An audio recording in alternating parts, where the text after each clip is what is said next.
Being a parent to a neurodivergent child is hard.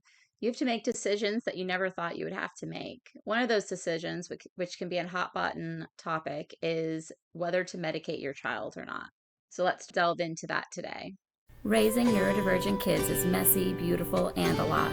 I'm Mary Ellen Yates, and this is Growing Together, Neurodiversity at Home. Let's figure it out together.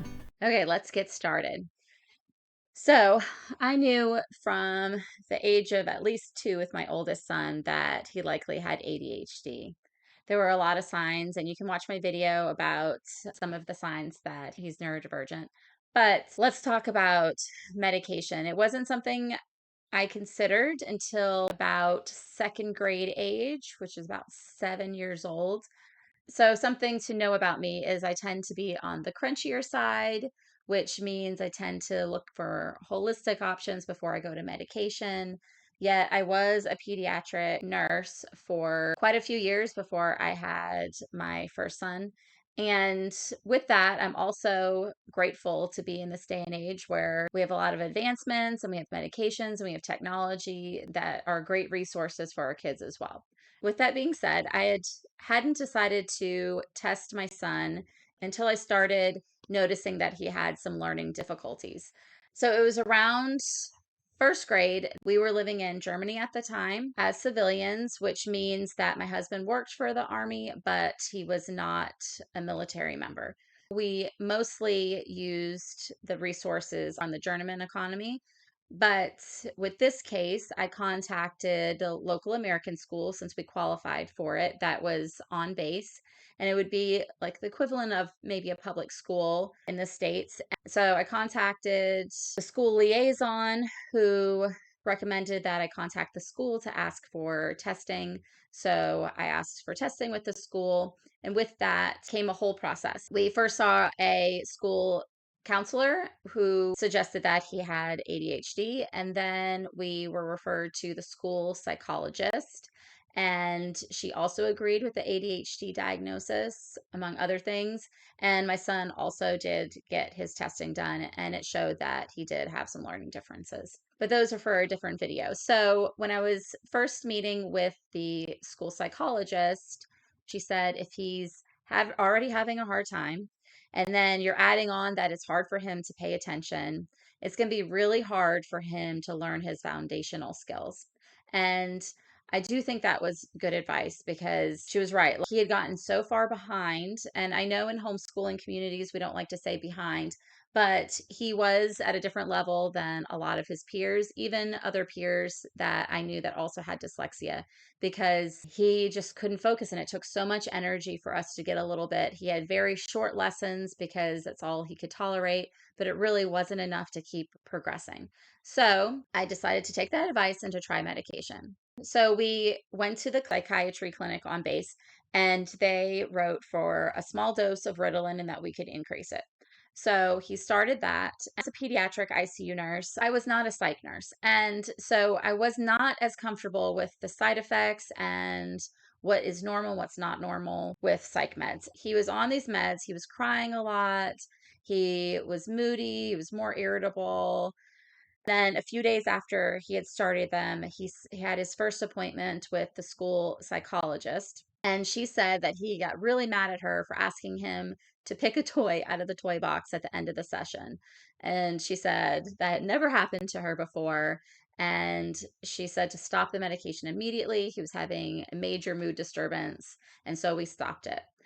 And then we went back to the psychiatrist on base, and then they tried Guanfacine, which should have helped with his impulsivity because my son is very impulsive. She said it could be sedating, so to take it at night. So we took it at night. We started at the smallest dose we could.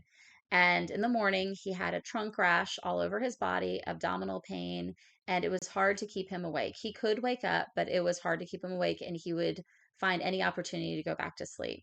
So we went to the clinic on base, and his heart rate was low, his blood pressure was low, and he was in pain and all that. So they referred us to the German ER off base to be assessed. So we went there and they watched my son overnight. Guanfacine was a 24 extended release medication. So Once the 24 hours hit, all of his vital signs went up and he was alert and talkative and all that. So, needless to say, we stopped that medication too. And so, after that point, I was feeling medication isn't the best thing at this time. My son has other diagnoses that are not all neurodivergent related, but one of them was that he has a harder time methylating or detoxing. And so when he was younger, before we moved to Germany, we were seeing a functional medicine doctor and they had ordered a lot of supplements. And as he got older, a lot of things were weaned. And so I had a feeling at this point that maybe he was needing those supplements again. I couldn't get our care provider to order the labs like a functional medicine doctor would. So I started slowly increasing supplements to a dose that I felt comfortable with. I highly recommend doing this with a functional medicine doctor because supplements can be dangerous too if you over supplement. But with that being said, I increased his B vitamins and fish oil, magnesium, and vitamin D. There may be something else in there, but those are the big ones that I increased. And that took quite a while to increase it. And then during that time, while I was increasing them, we were able to get in with a German child and adolescent clinic, psychiatric clinic that assessed for neurodivergence and whatnot. And so they also did testing for my son and also came back that he had ADHD. And with that, after they came up with that diagnosis, it had been about a year and a half before he had taken medication. And so we started a very short acting methylphenidate. It was a German brand, and we started that. We didn't notice any reaction to that, but we did notice him focusing during that time. The thing was that this medication lasted about 4 hours. So it's a very small window of time to get your schoolwork done and to function. But we did that. We were only in Germany for a few more months before we moved back to the States and we landed in Georgia. And so once there, we found a primary care provider and he started switching to American meds. But with that, I just felt like there was a lot of guesswork there. And so I was able to find a child and adolescent psychiatrist, and that's who we've been seeing. And she's been great, and I felt very comfortable with her. And we've been able to get my son to a therapeutic dose. Now, he still has ADHD. I still redirect him a lot. I still have to help him with attention. He still needs those skills. He does not just get medication. He also sees a counselor that works on emotions and all that, and he sees occupational therapists, so he sees other people too that help him manage executive functioning skills and other things as well. But this medication has helped so much.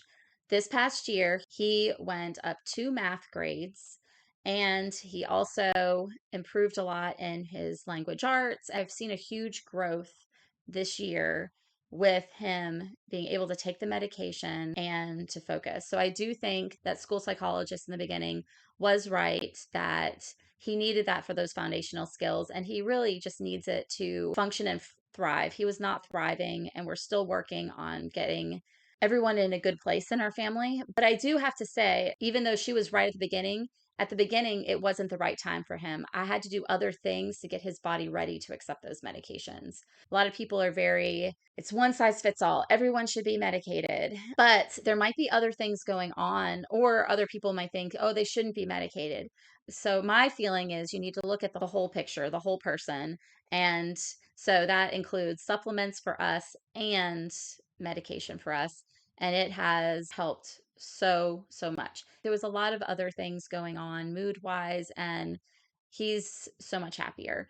And it's helped our relationships with him when you're having to redirect someone all the time, and he's the oldest, and you have all other younger kids running around. It gets very overwhelming because me and my husband, we also are neurodivergent. And so we also struggle. And then trying to get someone that is struggling so much to help them thrive, it can be a lot. So for our family, it has been such a relief. It took probably at least 6 months to find the right dose and to tweak things, though. It does take a while. And I just encourage you, if you do decide to medicate or if you feel like your kid needs that, that it could still take a while and to have patience during that process. But I do want to say my 6-year-old, we have not medicated him yet. He has level 2 autism and mild ADHD. His executive functioning skills are a lot stronger. And at this point, with the level of expectations on him, I don't feel like he needs medication yet, but it's something we're continually watching for sure. As he gets older and expectations get higher, that could change. And I think that's just all part of the process as we continue to grow and learn and figure things out.